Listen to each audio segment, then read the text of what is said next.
The facts right and alerting you to weather danger. This is KTXS News at 6. Good evening. Thanks for watching KTXS News at 6. I'm Brenna Gibbons. A suspect is in custody tonight after leading law enforcement on a chase from the Abilene area to Albany and then a manhunt. Residents in Albany were urged to shelter in place while Albany ISD went on lockdown about 12:30 this afternoon. Sergeant Mark Couch with the Texas Department of Public Safety says the chase began in the Abilene area and shots were fired by the suspect at law enforcement. Spikes were used to stop the vehicle and the suspect took off on foot in Albany, where the search focused around the Goodnight Steakhouse on Highway 180. Several law enforcement agencies, dogs from the Texas Department of Criminal Justice, and a DPS helicopter was used to help find the suspect. He was arrested just before 3 this afternoon. I was horseback with the TDCJ dogs. Once we started track and the dogs started running that direction, we got radio communications that one of my Shackleford County deputies and the DPS trooper seen him and was able to take him into custody. A Brownwood father has been indicted for allegedly killing his son-in-law back in October.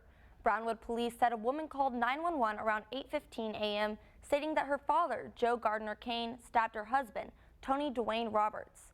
The incident happened in the 2400 block of Avenue B. According to police, there was a family argument between the caller and her sisters when Roberts attempted to intervene. Kane allegedly confronted Roberts and stabbed him. Roberts later died from his injuries. Also in Brownwood, a man has been indicted by a Brownwood County grand jury for aggravated robbery. Back in December, the Brownwood Police Department said that a man wearing a dark clothing and a mask walked into the food plaza on 4th Street in Brownwood just before 1:30 a.m. and flashed a pistol before giving the clerk a written note demanding money. The employee handed over the money and the suspect fled on foot. Police identified 37-year-old David Wayne Hersha of Brownwood as the suspect and an arrest warrant was issued. Police found Hersha in a hotel room along with evidence from the robbery linking him to the crime. A San Angelo man is in custody after leading deputies on a high-speed chase.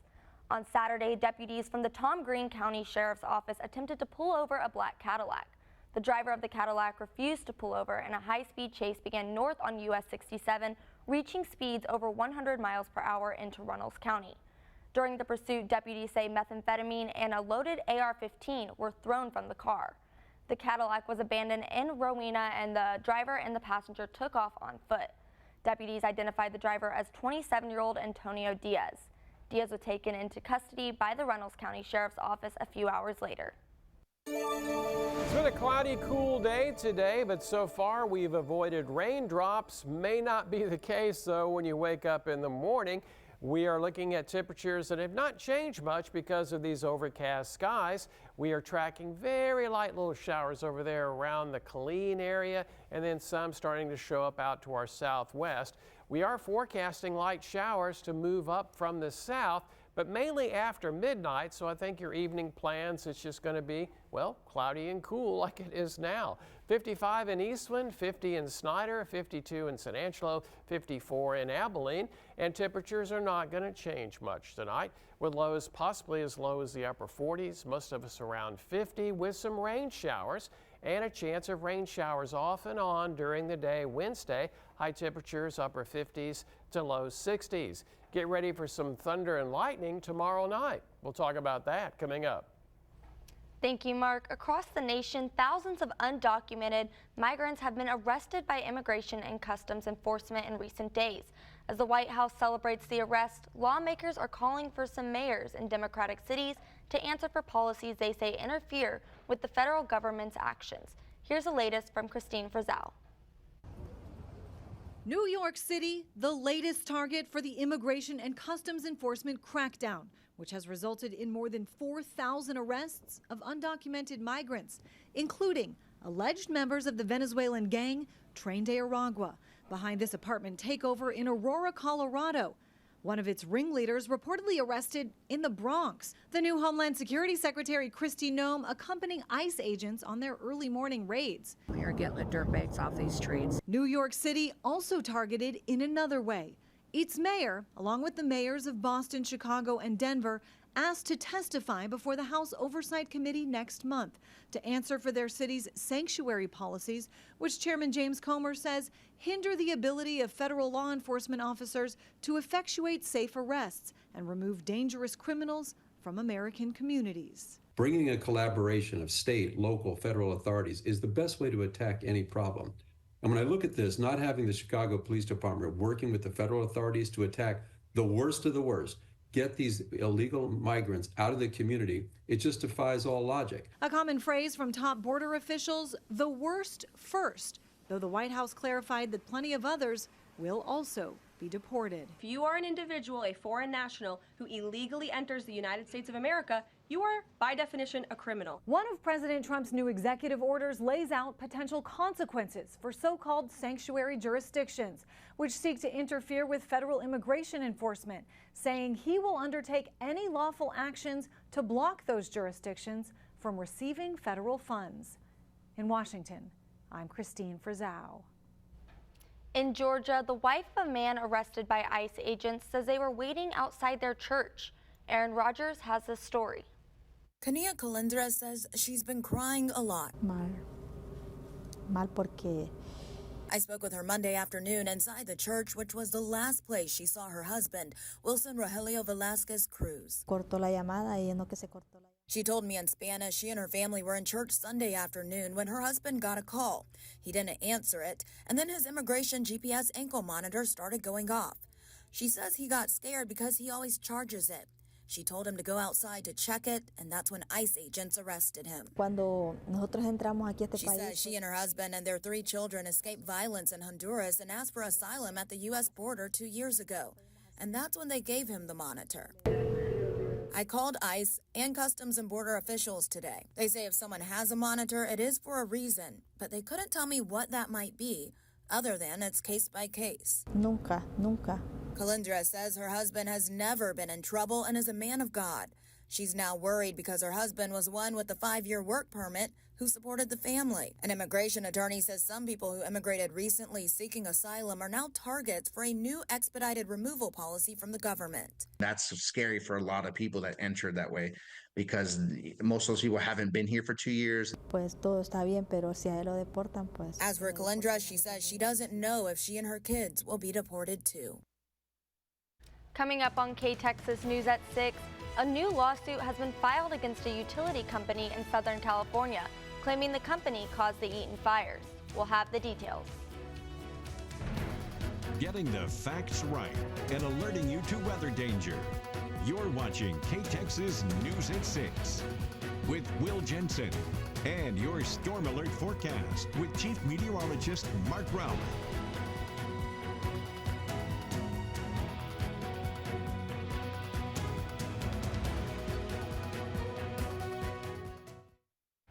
Welcome back. A new lawsuit against Southern California Edison claims video shows the utility company is to blame for the Eaton wildfires.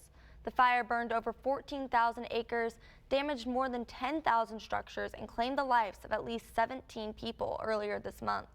Cheryl Hubbard has more. Newly released surveillance video from a gas station captured what a new lawsuit claims is the start of the deadly Eaton fire. The video allegedly shows sparking power lines, sparks falling to the ground, and eventually fire crews heading towards a full-blown active fire.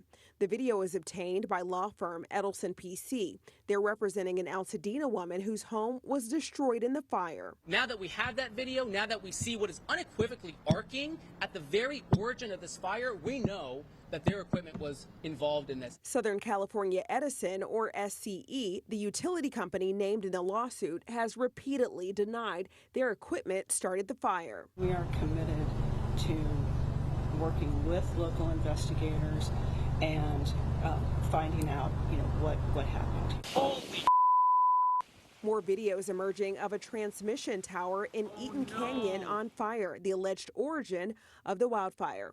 Civil rights attorney Ben Crump has filed 3 wrongful death lawsuits against SCE, alleging despite days of dangerously high winds, the company didn't de-energize power lines. On Monday, advocacy group LA Fire Justice said they have evidence that traces back to the fire's ignition point. In Southern California, Edison's utility equipment was the source of the fire. The official cause of the fire remains under investigation. I'm Sherelle Hubbard reporting. And now let's take a look at the weather with Mark. Mark, how's it looking? Well, we had a cool day today. On the high side, 54 was the high, 6 degrees below normal. Our low this morning, because of those same clouds, 10 degrees above normal. We're looking at a mild night and then a bit of a warm up tomorrow. More about that coming up.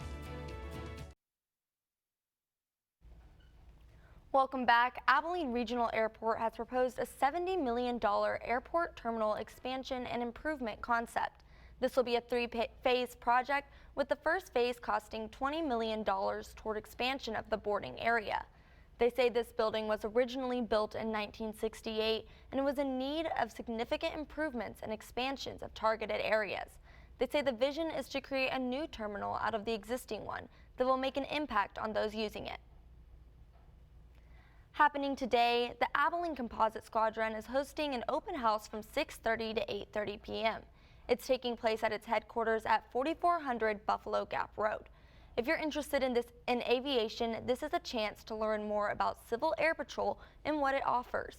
In Civil Air Patrol, trainees focus on emergency services, aerospace education, safety, leadership, and fitness.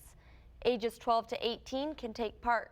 They say it's a great start for future astronauts, pilots, engineers, and scientists. From the Taylor Telecom Weather Center, your Storm Alert forecast with Chief Meteorologist Mark Rowlett. Good evening, everyone. Well, cloudy skies, they're going to stay with us tonight. They never really left, did they? And we're looking at maybe a chance of some light showers as we get to after midnight. But I think we're going to stay cloudy and just steady temperatures for this evening. We are beginning to see some very light precipitation showing up out to our southwest. And there's been a little patch of very light precipitation. A lot of this is probably not reaching the ground quite yet, but it gives us the idea that the atmosphere is starting to moisten a bit to where we might begin to see some rain showers towards sunrise tomorrow morning. This is being driven by this upper level low out here in the western United States.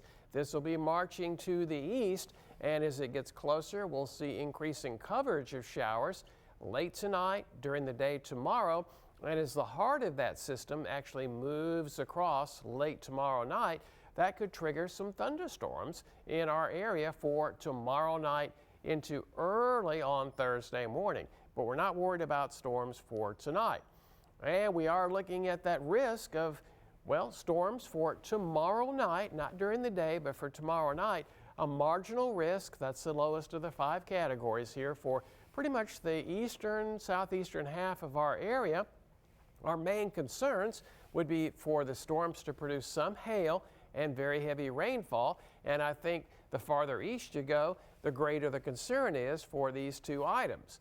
We are looking at our temperatures of 53 at 7 o'clock and cloudy, 51 at 10 o'clock tonight, 49 on your way to work and school, and maybe some rain showers. Weather forecast model brings showers into our area tomorrow morning, and showery skies just going to stay for much of the day.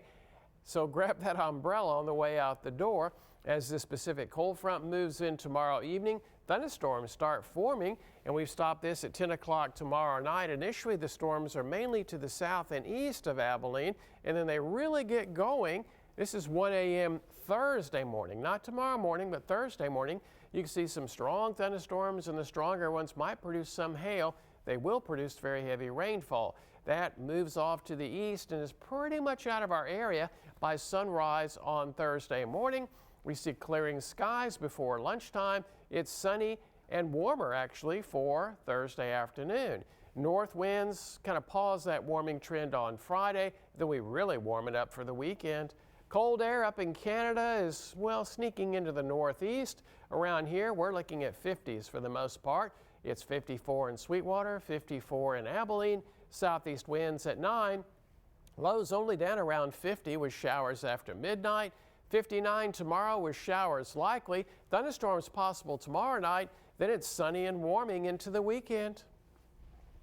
The Valentine Post Office unveiled the 2025 Valentine's Day postmark. For 35 years, the annual Valentine's Day postmark has been selected from an art contest among students of the Valentine Independent School District. This year's winner is a 7th grader who drew a landscape with a campfire because she said that growing up, her grandfather would always have a campfire going during family outdoor events. That's better than anything I've ever drawn. It might be basketball season in the big country, but the Cowboys made some headlines as they introduced their newest head coach. We'll hear from him coming up next in sports.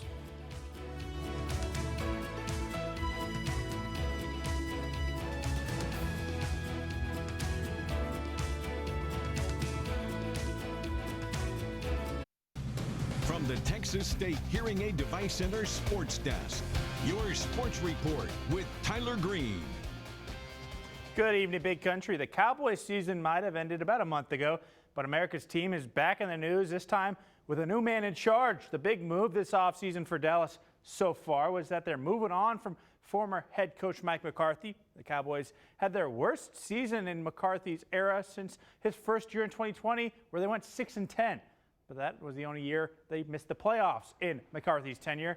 But now it's former offensive coordinator Brian Schottenheimer that is looking to bring the Cowboys back to the spotlight. And in his first words as the head coach of the Dallas Cowboys, Schottenheimer explained the kind of people that he wants on his team. We're looking for world-class competitors, guys that want to compete every day to be the best versions of themselves. We are looking for people with a relentless work ethic. I was taught at a young age by my father that you can outwork people in this business. You don't belong in this organization if you don't value relationships. This business has never been about X's and O's. It's about people. And when I thought about it, I can't imagine sitting up here with a better group of people, a better family to do this with. So I thank you guys for that opportunity. And lastly, the type of people that we want, people that love this game. The game of football has given me so much, my family so much, but if you're not passionate about the game of football and the shield and what it represents, then you're probably in the wrong line of business. Coming back to the basketball season, here's some games that we're going to be on the lookout for tonight. Cisco versus Hawley. It's the 1 and 2 seeds for both men and women. Then May and Cross Plains, the Concho Valley teams. We got to show them some love. Then Breckenridge, Dublin. Breckenridge looking to take that 3 seed away from Dublin and the Lions. Then Abilene High moves up to Wichita Falls Legacy. That game is going to be between technically 1 seeds because they're both tied in district play, so you know it's going to be a good game there. Abilene High plays Wiley as well, who's also tied for a 1 seed on Friday. So this game has a lot of postseason implications. And Mark, it's a good thing they're playing tonight because tomorrow, well, you don't want to be outside or just go outside in general, right? Well, we are looking at some raindrops. It's not going to be too tough, although tomorrow evening, yeah, we might have some thunderstorms around, but all's good this evening. Gonna stay as it is now with cloudy skies and fairly steady temperatures this evening. We're rattling around the low to mid 50s, and we'll look for lows tonight only getting down to maybe the upper 40s to around 50. Highs tomorrow will get up near 60 with showery skies. A chance of scattered thunderstorms, especially our eastern areas tomorrow night. Then it's sunny and warming after that. Thanks for watching KTXS News at 6. We hope you'll join us for KTXS News at 10.